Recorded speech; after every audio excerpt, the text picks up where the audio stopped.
வணக்கம் மக்களே. இன்றைக்கி குப்பை மாணிக்க சுவாமி ஜீவ சமாதிக்கு நான் போயிருந்தேன்.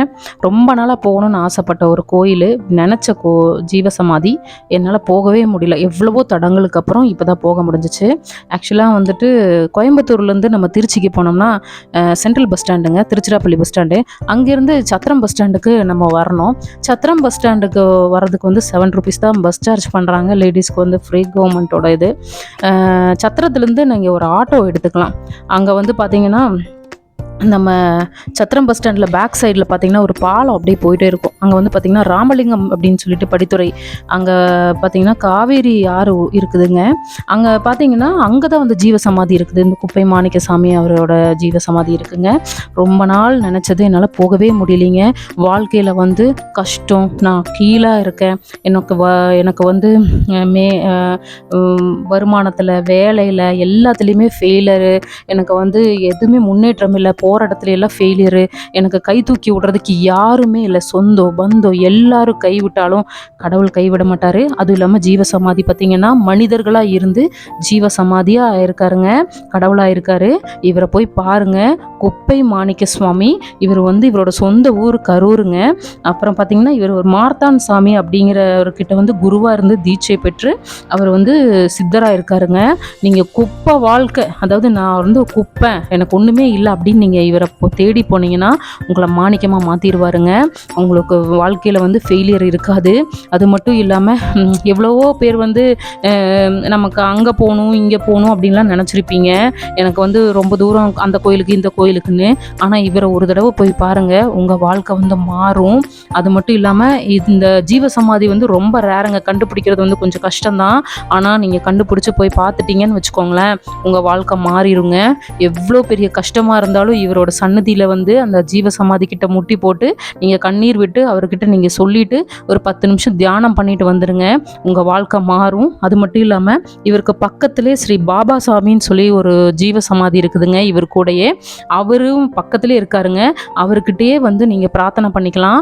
ஏன்னா என்றைக்குமே நதியோரத்தில் இருக்கிற ஜீவ சமாதிக்கு ரொம்ப பவர் ஜாஸ்திங்க. நிறைய பேர் ராத்திரி இங்கே தங்கி இருந்து பிரார்த்தனை பண்ணிட்டு போகிறாங்க. பௌர்ணமி நாளில் இங்கே தங்கி இருந்து கிரிவலம் மாதிரி இங்கே சுற்றி இங்கே தங்கி இருந்து காலையில் எந்திரிச்சு போகிறாங்கங்க. ரொம்ப அற்புதம் நடக்குது. நிறைய பேர் தெரிஞ்சும் தெரியாமையும் பார்த்துட்டு போயிட்டுருக்காங்க. எனக்கே ரொம்ப லேட்டாக தான் தெரிஞ்சிச்சு. இவரை குறித்து நிறைய யூடியூபர்ஸ் போட்டிருக்கிறாங்க. எனக்கு லேட்டாக தெரிஞ்சிச்சு. நான் அவங்களோட ஹிஸ்ட்ரியெல்லாம் பெருசாக நான் சொல்ல விரும்பலை. ஏன்னா எல்லாருக்குமே தெரியும். நீங்கள் ஒரு தடவை போய் பாருங்கள். வேலை கிடைக்கலையா, இவரை ஒரு தடவை மனசார நினச்சிக்கோங்க. இங்கே போய் பாருங்கள். இவரோட ஃபோட்டோ கொடுக்குறாங்க, கயிறு கொடுக்குறாங்க, விபூதி கொடுக்குறாங்க. நல்லபடியாக நீங்கள் பிரார்த்தனை பண்ணிக்கோங்க. ஏன்னா நான் போயிருந்த அன்னைக்கு பார்த்திங்கன்னா குரு பூஜைங்க. அதனால் எனக்கு அன்னதானம் எல்லாமே கொடுத்துருந்தாங்க. ஸ்வீட்டு இப்படி எல்லாமே கொடுத்துருந்தாங்க. நான் போய் சாமி கும்பிட்டேன். பக்கத்துலேயே விநாயகர் இருக்குதுங்க. விநாயகர் பார்த்திங்கன்னா ராகு கேதுவோடு இருக்காங்க. ராகு உச்சம், கேது உச்சம், அப்படி ராகுனால இவ்வளோ பிரச்சனை, கேதுனால இவ்வளோ பிரச்சனை எல்லாம் சொல்கிறாங்க. நீங்கள் அந்த விநாயகர் ஒரு தடவை போய் அங்கேருந்து போய் பார்த்துட்டு வாங்க. பக்கத்துலேயே சாமியோடது இருக்குதுங்க, அம்மனோடது இருக்குதுங்க. நீங்கள் போய் பாருங்கள், சாமி கும்பிடுங்க. படித்துறை கிட்ட ஒட்டின மாதிரியே இருக்குதுங்க. நீங்கள் ஒரு தடவை இங்கே பார்த்தீங்கன்னா உங்கள் வாழ்க்கை மாறும். நமக்கு மாறாது, தூக்கி விடுறதுக்கு ஒரு ஆள் இல்லை, நமக்கு வாழ்க்கை மாறாதா, ஒரு வழி கிடைக்காதா அப்படின்னு நினைக்கிறவங்க இங்கே பாருங்கள். உங்கள் வாழ்க்கை கண்டிப்பாக மாறும். மாதத்துக்கு ஒரு தடவையோ இல்லை 2-3 மாதத்துக்கு ஒரு தடவையோ ஒரு தடவையாச்சும் பார்த்துட்டு போங்க. பார்த்து சாமி என்னால் முடியாது, எனக்கு ஒரு தடவை தான் வர முடியும்னா ஒன்றும் பிரச்சனை இல்லைங்க. நீங்கள் சாமி கும்பிட்டுட்டு அவரோட ஃபோட்டோ வாங்கி வீட்டில் கொண்டு போய் வச்சு சாமி கும்பிடுங்க. உங்கள் வாழ்க்கை நிச்சயமாக மாறும். ஏன்னு கேட்டிங்கன்னா, ஒரு ஆட்டோக்காரர் எங்களை கூட்டிகிட்டு வந்தார். அவருக்கு இங்கே ஜீவ சமாதி இருக்கிறதே தெரியல. பாதி தடவை போன தடவை விட்டுட்டு போயிட்டாராம். ஆனால் இந்த தடவை எங்களை கையோட கூட்டிகிட்டு வந்தாருங்க. கூட்டிகிட்டு வந்தது மட்டும் இல்லாமல் அவர் சாமி கும்பிட்டாரு. அவருக்கு மனசில் தோணுச்சான், இங்கே கும்பிடணும், இவங்கெல்லாம் கும்பிடுறாங்களே, நம்ம திருச்சியில் இருக்கமே, நமக்கு தெரியலையேன்னு சொல்லி சாமி கும்பிட்டாருங்க. சாமி கும்பிட்டுட்டு இருந்து எங்களை கூட்டிகிட்டு போனார். அவரோட கான்டாக்ட் நம்பரும் எங்கிட்ட கொடுத்துருக்காரு. சப்போஸ் யாருக்காச்சும் சத்திரம் பஸ் ஸ்டாண்டில் இறங்கி ஜீவசமாதி அதை தெரியல அப்படின்னா நான் அந்த ஆட்டோக்காரோட நம்பர் நான் ஷேர் பண்ணுறேங்க.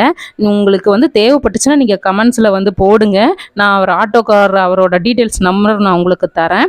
இந்த வீடியோ பிடிச்சிருந்துச்சுன்னா லைக் பண்ணுங்கள், ஷேர் பண்ணுங்கள், சப்ஸ்கிரைப் பண்ணுங்கள்.